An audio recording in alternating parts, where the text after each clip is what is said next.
Convido você a abrir sua Bíblia, Atos capítulo 8. Queridos, que privilégio mais uma vez estarmos aqui reunidos.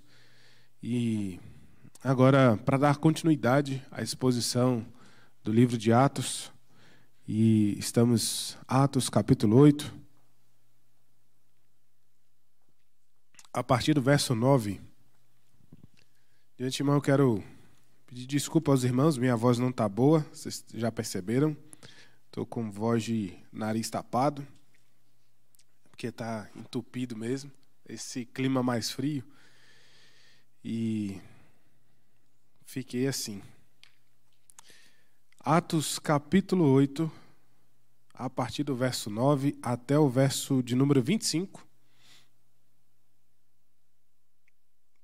Bom, não estou ouvindo mais barulho de página, quer dizer que todos já abriram, vamos lá.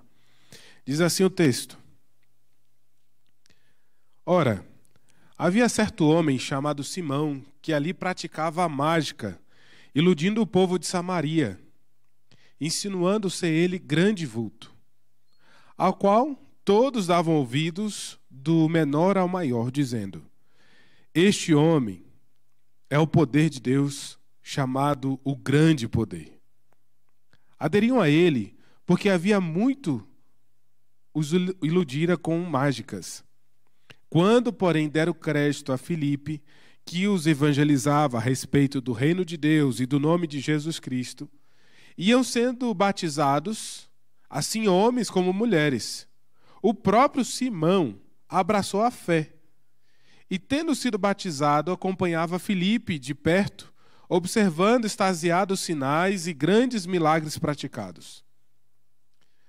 Ouvindo os apóstolos que estavam em Jerusalém, que Samaria recebera a palavra de Deus, enviaram-lhe Pedro e João, os quais, descendo para lá, oraram por eles para que recebesse o Espírito Santo, porquanto não havia ainda descido sobre nenhum deles, mas somente havia sido batizados em nome do Senhor Jesus. Então, lhes impunham as mãos e recebiam estes o Espírito Santo. Vendo, porém, Simão que, pelo fato de impor os apóstolos as mãos, eram concedido o Espírito Santo, ofereceu-lhes dinheiro, propondo: Concedei-me também a mim este poder, para que aquele sobre quem eu impuser as mãos receba o Espírito Santo. Pedro, porém, lhe respondeu: O teu dinheiro seja contigo para a perdição, pois julgaste adquirir por meio dele o dom de Deus. Não tens parte nem sorte neste ministério, porque o teu coração não é reto diante de Deus. Arrepende-te, pois, da tua maldade, e roga ao Senhor. Talvez te seja perdoado o intento do coração, pois vejo que estás em fel de amargura e laço de iniquidade. Respondendo, porém, Simão lhes pediu: Rogai-vos por mim ao Senhor, para que nada do que vos disseste sobrevenha a mim. Eles, porém, havendo testificado e falado a palavra do Senhor, voltaram para Jerusalém e evangelizavam muitas aldeias dos samaritanos. Até aqui, convido você a fechar seus olhos, vamos orar mais uma vez. Senhor Deus, Pai, mais uma vez, mais uma noite, a Tua palavra aberta, é o texto sagrado. E Deus, eu quero rogar ao Senhor nessa hora, Deus. Fala conosco, ó Deus, pela Tua palavra. Enche-nos, ó Deus, com a Tua palavra, Pai. Alimenta o nosso coração. E Deus, eu quero pedir ao Senhor de forma especial, não permita, Senhor, que de forma nenhuma eu venha atrapalhar a mensagem desta noite, Deus. Mas que o Teu Santo Espírito possa falar, ó Deus, através da minha vida. E que assim os Teus filhos sejam alimentados para a glória do Senhor e que possamos, ó Deus, todos sair daqui cheios do Espírito Santo e testemunhar de Cristo Jesus neste mundo, Pai. Essa é a minha oração, meu pedido nesta noite, em nome de Jesus. Amém. Podem sentar, queridos.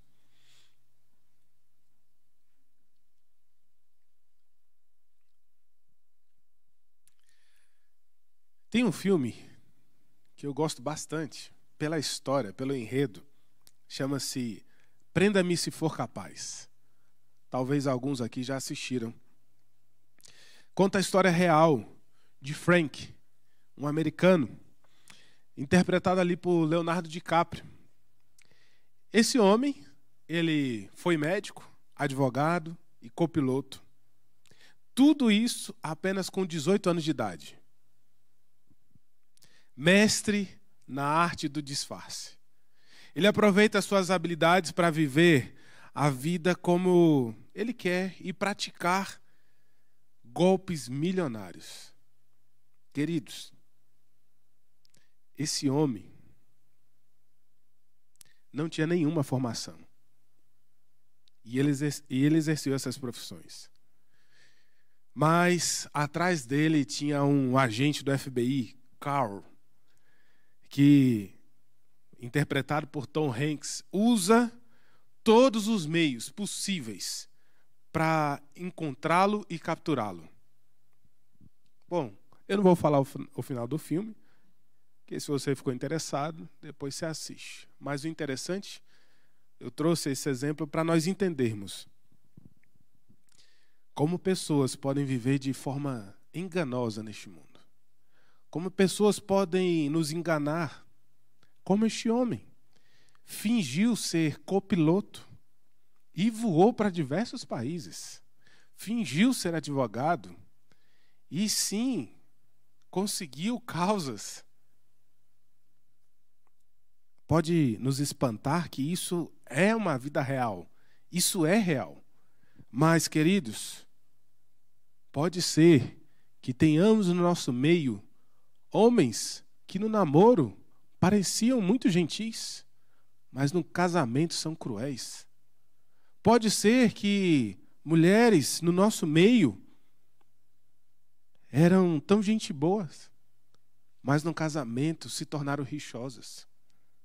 Pode ser que o adolescente e o jovem seja uma coisa na frente dos pais e na escola, outra completamente diferente. Quanto aos crentes, pode ser que muitos aqui vivem muito bem em comunidade entre nós, mas lá fora vivem como se não fosse crente. Com essa ideia em mente, eu gostaria de convidar você para nós meditarmos em um tema. Entre crentes, mas não em Cristo. Entre crentes, mas não em Cristo. Simão é este personagem, um homem que aparenta ser uma coisa para todos, mas a outra face dele revela um homem totalmente rebelde contra Deus. E em primeiro lugar, entre crentes, mas não em Cristo, porque ele estava extasiado com os milagres. E eu peço para que você mantenha a sua Bíblia aberta. No verso de número 9, diz assim: Ora, havia certo homem chamado Simão, que ali praticava mágica, iludindo o povo de Samaria, insinuando ser ele grande vulto. Queridos, mágico naquela época eram pessoas que mexiam com diversas coisas. Não só apenas ilusionista, como conhecemos hoje, que manipulam e distraem você enquanto você está ali fixo em um ponto e ele está te levando a você estar fixo, talvez, na mão esquerda dele, enquanto na direita ele já escondeu o objeto ou fez qualquer outra coisa. Mas não só isso. Na magia e no meio dos mágicos, antigamente, nesse tempo, ela estava associada à mágica, a rituais ocultos, a feitiçarias, a invocação de espíritos e até manipulação de poderes sobrenaturais. O termo mágico, no grego, significa magos, referia-se a alguém que alegava ter acesso a poderes espirituais. Curar doenças, prever futuro, manipular pessoas ou eventos e até invocar espíritos e deuses. Assim eram os mágicos na época de Simão. Esse profissional era muitas vezes visto como alguém com acesso especial a deuses e forças ocultas. E assim eles eram admirados. Simão, o mágico, era uma pessoa de grande importância. O verso 9 nos dá a entender isso. Havia certo homem chamado Simão, que ali praticava mágica, iludindo o povo de Samaria, insinuando ser ele grande vulto. Dá a entender que este homem, ele se sentia como um grande Deus. Esse homem que vivia uma forma de manipular os poderes e praticar ilusionismo, estava extasiado agora em ver o que estava acontecendo na vida e através de Filipe. Quando as pessoas começaram a dar crédito, ou seja, essa palavrinha dar crédito significa confiar em Jesus, o próprio Simão abraçou, que é a mesma palavrinha com uma terminação diferente, confiar em Jesus. Sendo batizado e acompanhado de perto por Filipe. E acompanhando, na verdade, de perto a Filipe. E esse acompanhar aqui que está no texto, nos traz a ideia que revela uma admiração a Filipe. Ao que ele estava fazendo e como ele estava fazendo. Então a admiração de Simão não era pela obra de Deus, mas a Filipe. Ele estava ali perto, acompanhando a Filipe, e a palavrinha traz esse entendimento de que havia uma admiração de Simão à pessoa de Filipe. O interesse de Simão era nas ações e não no evangelho. No contexto brasileiro, queridos, há muitas práticas de misticismo, ocultismo, praguejamento, mandigas e até magias. É um torcedor de time de futebol que vai assistir o jogo do seu time e usa a mesma camisa, porque senão pode dar azar. Ou é alguém que deixa de passar por debaixo de uma escada porque pode trazer azar para a sua vida, ou então alguém que não olha para o espelho quebrado, porque senão traz 7 anos de azar. Ou então, o perigoso chinelo virado de cabeça para baixo, que tem poder para tirar vidas de mães. E é específico, de mães. Crente que acredita em horóscopo. Ou dá aquela olhadinha só para saber se está certo. Talvez não acredite, mas deixa eu dar uma conferida. Agora, queridos, não podemos desprezar que há pessoas que trabalham com o ocultismo e outros manipulando, que fogem da esfera simples da nossa vida, de crenças populares para uma categoria espiritual. Em que isso tudo está enredado num plano espiritual, escondido e às vezes mistificado. E talvez você está enredado no meio disso tudo, achando que é um simples horóscopo.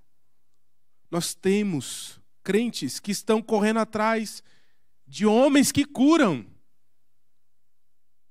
Tem pessoas rasgando resultados médicos por acreditarem que estão curadas por palavras de pessoas. A quantidade de pessoas que estão correndo atrás de benefício próprio em nome da fé é alarmante, irmãos. E tem a pessoa que carrega o título de ter o poder de Deus. Nós temos na nossa sociedade pessoas que dizem que têm o poder de Deus, que carregam o poder de Deus. Quantos na TV não estão gritando, fazendo campanhas de curas e milagres e prodígios? E talvez seria só você ir lá fazer uma visita e doar um tanto para receber o seu milagre, ou a transformação do seu casamento, ou a aprovação no concurso. O crente de verdade, ele precisa ter a sua fé baseada somente em Cristo, somente na palavra de Deus, somente em Cristo. Essa é uma base, um legado da fé reformada. Porque tanto na época em que este cunho foi formado, em que este lema foi cunhado, irmãos, pessoas eram enganadas. E hoje pessoas continuam sendo enganadas. Mas nós devemos ter a convicção que a nossa fé está baseada em Cristo somente, na palavra de Deus somente.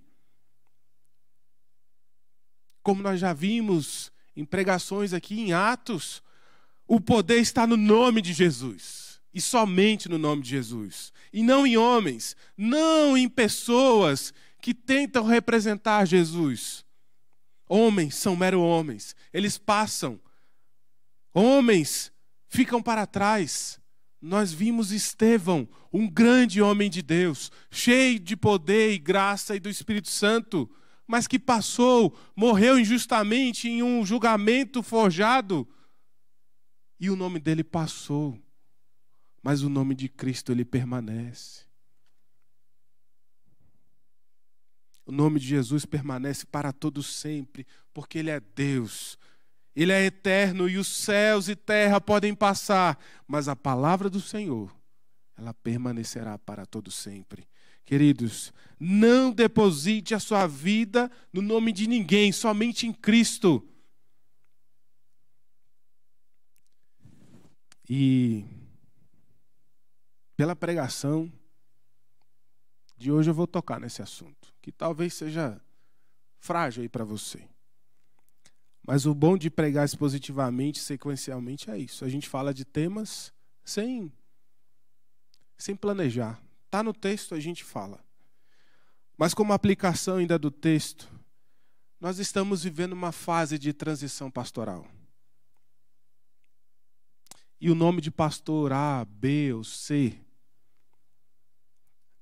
não pode ser o motivo para você sair daqui. Não pode ser a razão de você estar aqui. Viva a vida no Evangelho e tão somente, não baseado em pessoas, não em legado humano, porque esses passarão. Você vai passar, eu vou passar. Mas a palavra de Deus, ela permanece, queridos. Quantos nomes já não passaram por aqui? Quantos homens de Deus já passaram por aqui e o nome de Cristo continua sendo exaltado para a glória de Deus aqui neste lugar? De forma resumida, o primeiro ponto mostra que devemos ter os nossos olhos fitos no Senhor Jesus para não acharmos referência em qualquer pessoa, nem em lugar nenhum, mas somente no Senhor Jesus.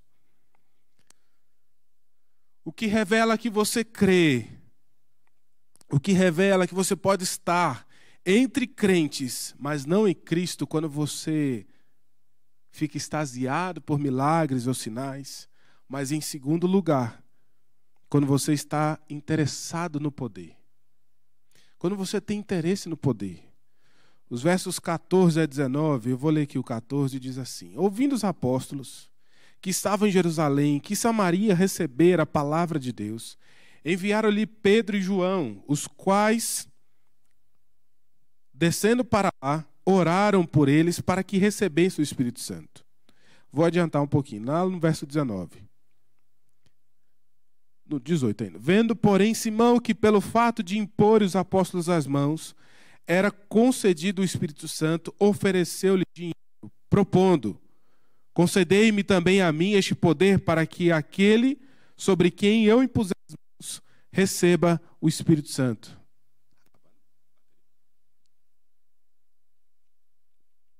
E aqui, queridos, temos algumas informações extremamente importantes para a gente fixar, olhar e entender. No verso 14, nós vemos que, ouvindo os apóstolos que estavam em Jerusalém, ou seja, todo o colegiado apostólico estava lá em Jerusalém. Se você lembrar da última pregação, houve grande perseguição contra a igreja, e a igreja, ela se dissipou, foi para a Judéia e também para Samaria, mas os apóstolos permaneceram lá em Jerusalém.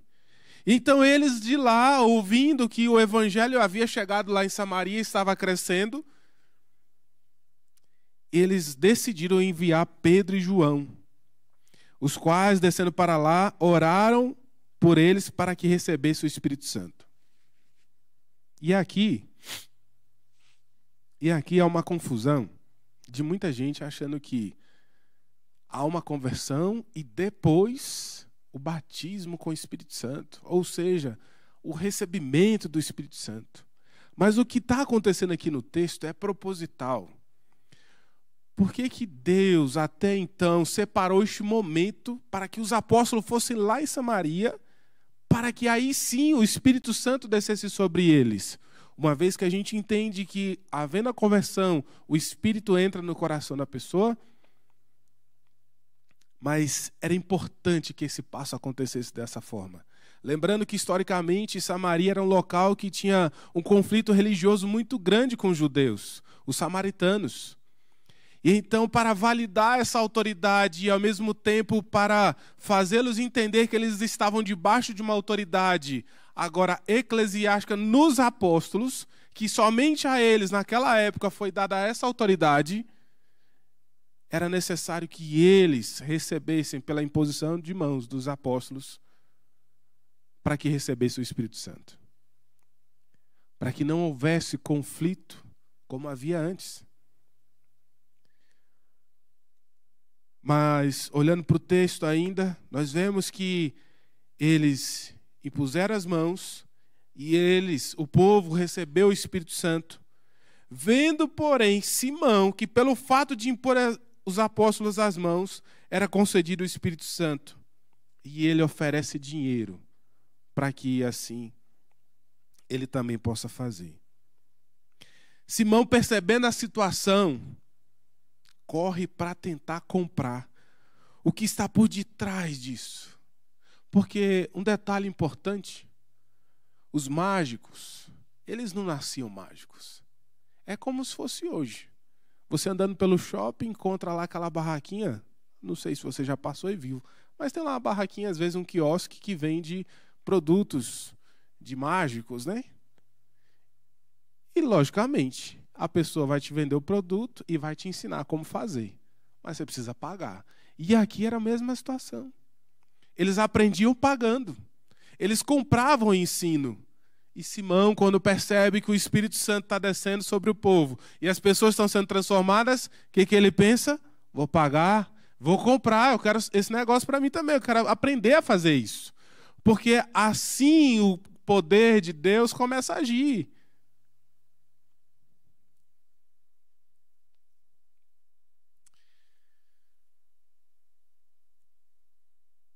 Hoje, se você pesquisar na internet, você vai ver cursos para aprender a profetizar.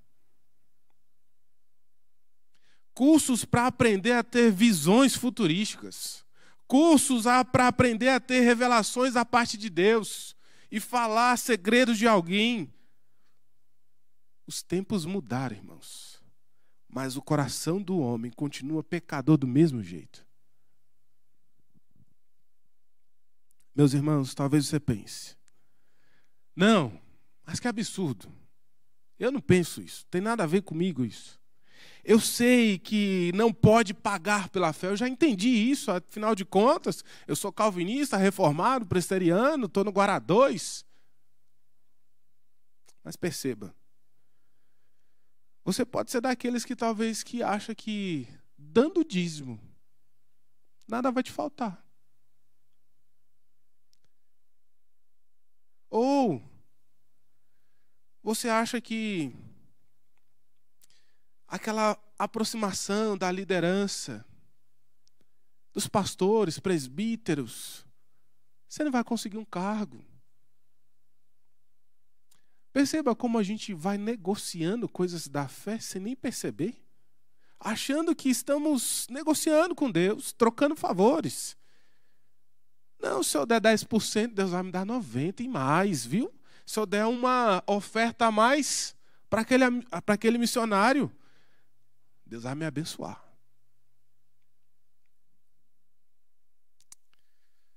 Há um risco de nós estarmos negociando a nossa fé, queridos. O que você faz para ser bem visto pela comunidade em que você vive? Eu estou dizendo aqui no nosso meio. também não posso deixar de te alertar que há pessoas à sua volta, interessadas no poder e também em se aproximar de você, talvez, para usar isso para conquistar poder. Veja que Simão estava no meio do povo de Deus. Ele foi batizado. Ele professou a sua fé. E seria engano da minha parte esconder que isso não acontece aqui, queridos. Fica um alerta para nós, como liderança, a ficar mais atentos àqueles que se chegam para tentar tirar proveito, mas ao mesmo tempo fica um alerta para você, que pode enxergar e perceber pessoas tentando tirar proveito da fé. E que isso vai acontecer. Não é que pode acontecer, vai acontecer. Porque no meio do trigo há joio. Não há como. Porque foi o Senhor que disse, isso vai acontecer, queridos. Então é nesse meio que você está. Nossa, mas igreja é lugar de crente. Mas tem joio no nosso meio. Mas também não nos foi dada a autoridade de arrancar o joio do nosso meio. Mas ficar alerta, sim.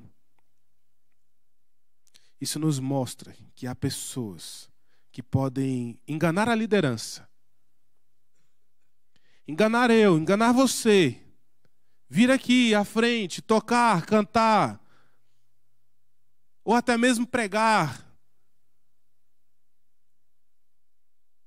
Mas elas não enganam ao Senhor Deus. Podem se espreitar e fingir que no coração não são interessadas em diversas outras coisas, mas a Deus não enganam. Então, não se escandalize quando você vê, mas esteja atento a esses sinais. Não se deixe levar pelos interesses. O que revela que quem está entre crentes, mas não em Cristo, são pessoas que ficam extasiadas com os milagres, em segundo lugar, interessadas no poder, mas em terceiro, em lugar iníquo diante de Deus. Os versos 20 a 25 diz assim: porém, lhe respondeu, o teu dinheiro seja contigo para a perdição, pois julgaste adquirir por meio dele o dom de Deus. Não tens parte nem sorte nesse ministério, porque o teu coração não é reto diante de Deus.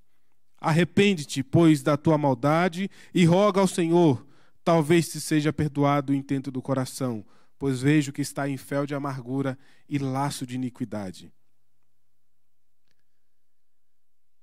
Pedro, ao confrontar Simão, ele é bem direto nas suas palavras, porque ele percebe o intento do coração de Simão. Ele percebe o que está por detrás, a fama, a riqueza, o dinheiro, o interesse. E ele vai lá na raiz e corta o mal pela raiz. O teu dinheiro seja contigo para a destruição. É isso que o texto quer dizer. Você e o dinheiro serão destruídos. Pedro está usando um termo extremamente duro, enfatizando que a obra de Deus é somente pela graça e não há nada que o homem possa fazer para tentar conquistá-la, ainda que tente com dinheiro. Mas não, é somente pela graça. Foi pela graça que Deus nos deu a salvação. Foi pela graça em Cristo Jesus que a salvação chegou ao nosso coração. E não foi por mérito nosso, muito menos por dinheiro nosso. No verso 22, Pedro exorta por arrependimento. Arrepende-te, pois, da tua maldade e roga ao Senhor, talvez te seja perdoado o intento do coração. Ainda que Pedro enxergasse a maldade do coração deste homem, os intentos ruins e cruéis dele, mas ele ainda faz um apelo: arrependa-te, ou seja, ainda há jeito, ainda há esperança, ainda tem como mudar, quebrar essa situação e fazer de novo. Ainda tem como você mudar de vida. Mas por que para Ananias e Safira não foi assim? Porque eles já conheciam, eles já eram do povo de Deus. Eles já estavam nos caminhos de Deus. Eles já sabiam, entendiam, mas eles negaram. Eles foram contra a fé. Aqui há uma imaturidade ainda espiritual deste homem. O coração dele ainda não foi convertido. Pedro sabia disso, por conta do verso 23. Pois vejo que estais em fel de amargura e laço de iniquidade. Este homem não estava liberto ainda de seus pecados. Ele ainda não tinha a sua vida transformada.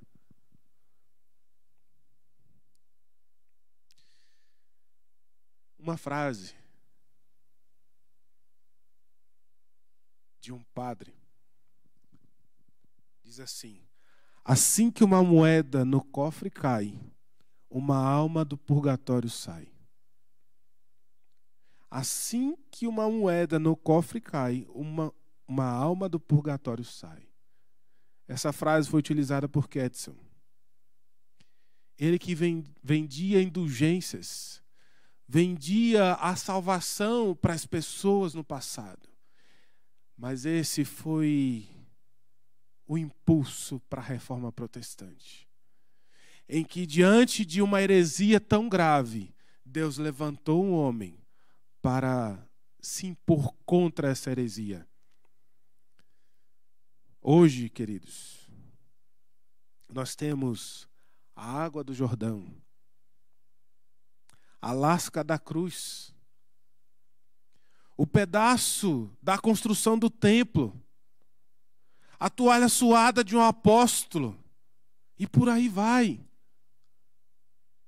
Meus irmãos, isso revela a avareza no coração daqueles que praticam tais atos, e ao mesmo tempo a falta de conhecimento daqueles que caem nesses atos. Você tem a palavra de Deus traduzida no seu idioma e disponível em versões e versões diferentes para que você não caia nesses laços. E em nome de Jesus, que você não caia nesses laços.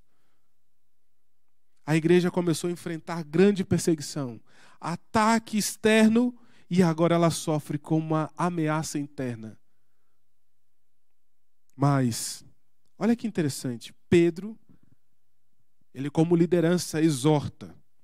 A liderança tem a responsabilidade de vigiar e tomar conta do que acontece no nosso meio. Então, se você não faz parte da liderança, você não está entre a liderança, mas sente o cheiro da heresia, percebe algo diferente, comunique apressadamente a liderança, pois ela é responsável por exortar e tirar do meio. Quando Pedro chama ele ao arrependimento, ele não está expulsando esse homem da comunidade, mas ele está falando para ele que ele precisa do evangelho também. Ô meu querido irmão, o evangelho é para a gente. O evangelho é o poder de Deus para transformar pessoas. Se você sofre com o pecado e isso te escraviza, creia que o poder de Deus, através do evangelho, pode mudar a sua vida. Não há pecado escravizador que o Senhor Jesus não possa te libertar, seja ele qual for. Seja o cigarro, seja a bebida, seja a prostituição, seja a avareza, seja a mentira. O Senhor Jesus pode te libertar desse pecado.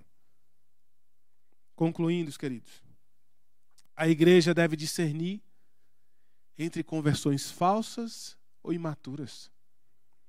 Nem toda profissão de fé é a prova da conversão genuína. Simão acreditou nas obras milagrosas que ele viu, mas em seu coração permanecia cativo do ego e do poder que ele ostentava. A igreja precisa cuidar para não confundir assombro com arrependimento.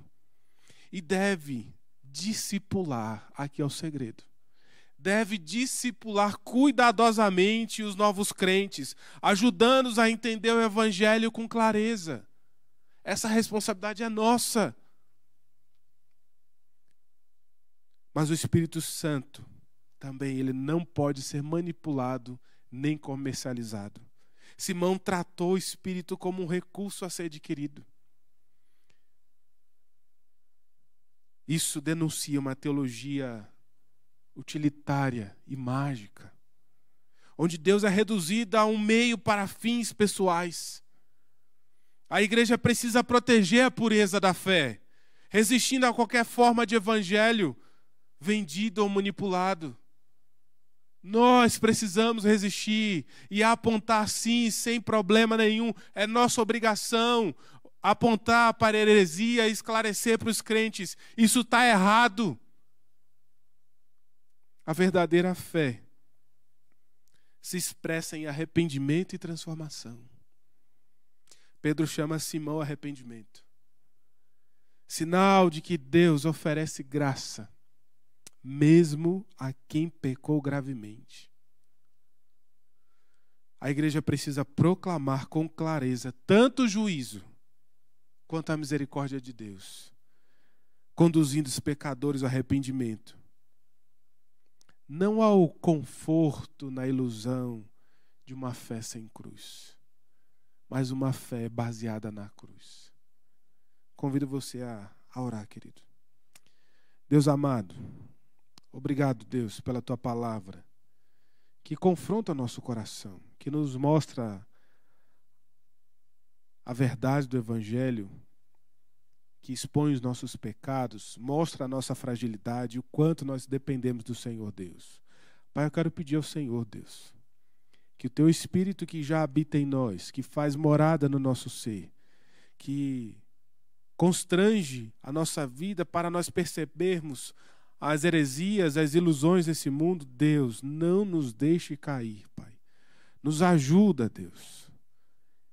E que possamos cada dia mais estar cheios da Tua palavra para percebermos como estamos rodeados, ó Deus, de tantas heresias, tantas coisas ruins que ofendem a glória do Senhor, que querem roubar a glória do Senhor, mas o Senhor não é vendido. O Senhor não se vende. Ó Deus, Tu és santo, santo, santo, Pai, e que assim nós possamos sair daqui hoje com essa convicção em nosso coração. E nos ajuda, Pai, a urgentemente assumirmos essa posição de discipuladores para levarmos mais crentes a estar firmes na palavra do Senhor. Essa é a nossa oração em nome de Jesus. Amém.